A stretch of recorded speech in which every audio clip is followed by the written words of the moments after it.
Okay, let's begin. I'll do my best. Hey, what's going on, you guys? It's your boy RBG, aka the Random Black Gamer, coming back at you with another discussion video on Dragon Ball Z. And today we're going to be talking about the future of Dragon Ball Z games. Yes, I've said it. What does the future hold for our beloved franchise? Where do they go from here? Who will take over the developing mantle for Dragon Ball Z games? Will they start to flourish? Will they cease to be sold on the video game market? What happens? And if they do continue to be sold on the video game market, who will develop these games?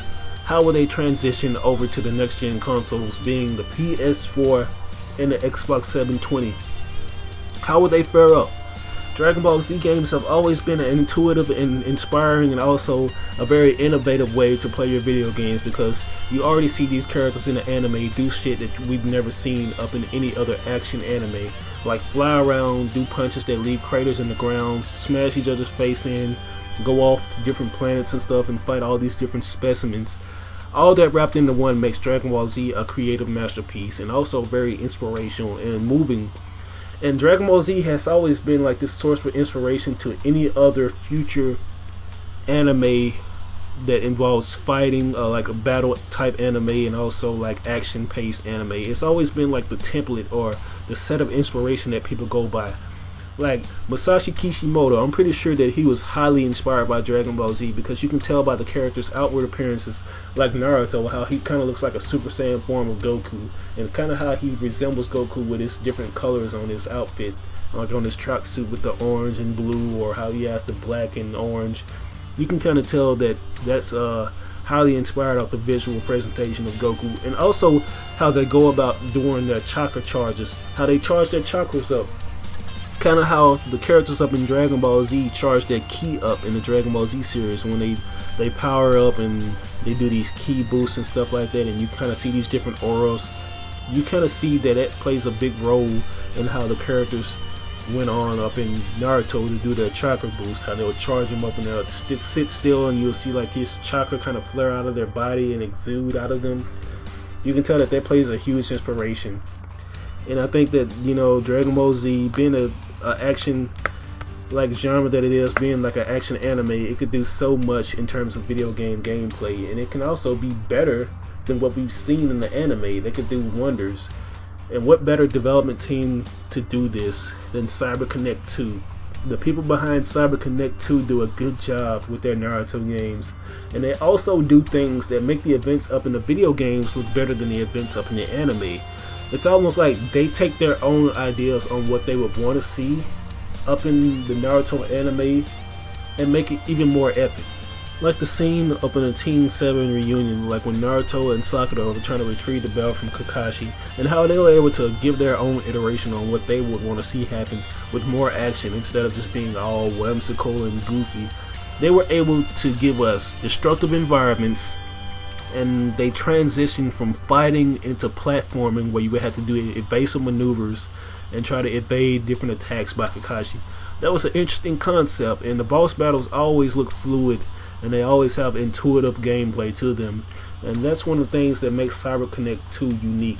And they only have an enrollment of 200 employees up in the development studios working on these games, and that's small in numbers compared to all the other professional development teams that we got out there, because there are like over thousands of people working on games like God of War and working on games like Gears of War and Call of Duty.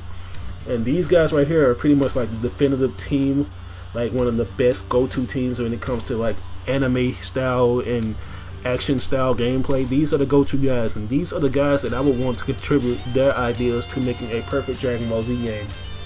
Hell, you kind of seen them play with Goku and any kind of Dragon Ball Z related stuff when it comes to like Naruto, when they decked them out up in a Goku suit, when they put Naruto up in a Goku style suit. So that lets you know, and it kind of lets you nod that Hiroshi Matsuyama, the president and CEO of CyberConnect 2, he knows the inspiration behind Naruto, and he knows that Naruto, you know, is kind of based off of Goku. So that lets you know right there. And you can also see from a visual standpoint in the Asura's Wrath, another game that they developed, where it kind of took like these different elements from Dragon Ball Z and different elements from other games too, like Street Fighter. It's kind of like If Dragon Ball Z and Street Fighter had a love child, it would be Asura's Wrath. The visual presentation up in that game broke so many limits because, you know, characters, they don't sit still for like long when it comes to anime. It's all about having over exaggerations of facial expressions and making their bodies flex to the nearest frame possible, to like so many frames, you know, where these characters can stretch their expressions out. And Asura's Wrath and Naruto are prime examples of that.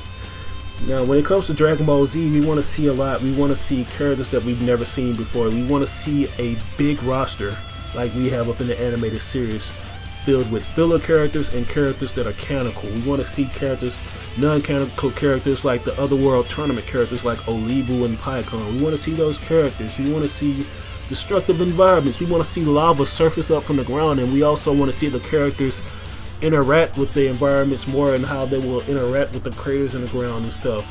Not like the half-ass stuff that they did up in the Raging Blast series, not like the half-ass stuff that they did up in the Ultimate Tenkaichi series, where they had to basically hold our hands and they pretty much just gave it these half-ass quick time events. We don't want those. We want to see strong, intuitive gameplay that's innovative, and it kind of mirrors the same stuff that we've seen up in the animated series where we get to fly around more.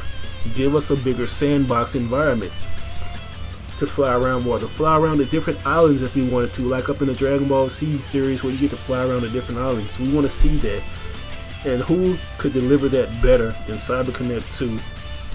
And based on the stuff that I've seen from Hiroshi Matsuyama, the president and CEO of CyberConnect 2, he has a good ear when it comes to listening to what his fans want. This guy always delivers what his fans want in terms of gameplay and also in terms of how the characters are gonna shine up in the video game compared to the anime.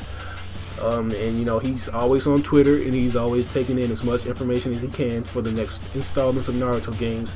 And if we could just try to pitch in and try to get this idea to him, it would be great for us to try to get him to make a Dragon Ball Z game for us.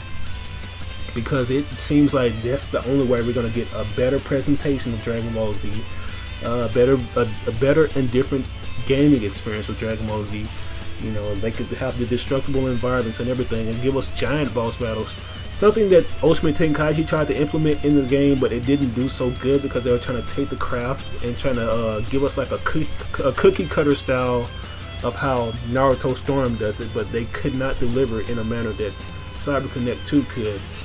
So yeah, what better way to do this and what better way to kick off a Dragon Ball Z game than to give us CyberConnect 2 to develop a game like this. But anyways, what are your thoughts about this video? Do you like some of my ideas? Do you think that CyberConnect 2 should be the next development team to develop a Dragon Ball Z game? Do you think that they are the development team that's definitive to any other development teams when it comes to developing anime style games? Give your thoughts in the comment section, and also don't forget to share the video on Facebook or Twitter. Try to send this video to Hiroshi Matsuyama's Twitter page himself. Try to send this to him.